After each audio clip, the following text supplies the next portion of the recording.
President Trump announced in a post on Wednesday what he calls the most crushing economic operation ever taken against any country. Economic warfare on Iran, he calls it, and isolation on an unprecedented scale. He says his team will also target any nation that allows its financial institutions, businesses, airports, or government entities to provide any type of lifeline to Iran. He mentioned oil smuggling, cash transfers, ship registries, and front companies.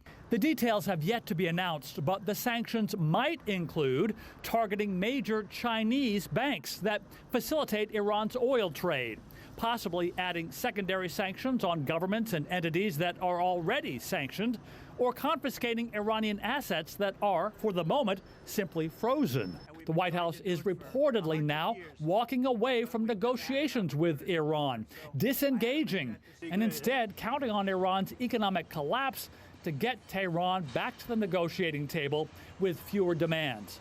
Trump also continues to tout the U.S. naval blockade as part of that economic pressure.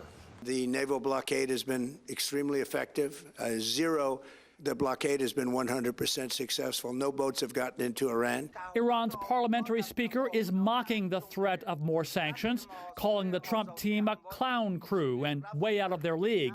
And while Iran has seen an 88% year-over-year increase in inflation, long lines at gas stations, and food prices more than doubled, there are doubts about whether more economic pressure will work. The Iranian regime has withstood U.S. and international sanctions for 47 years now.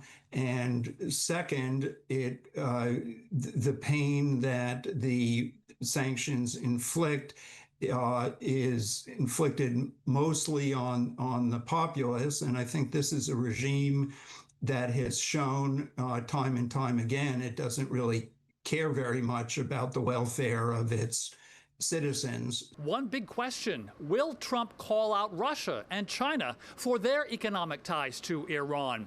He's been very reluctant to do so. In fact, last year, when the Trump team announced economic sanctions on Russia for its ongoing war in Ukraine, the announcement was made not by Trump, but by his Treasury Secretary. Andy Roesgen, TRT World, Washington.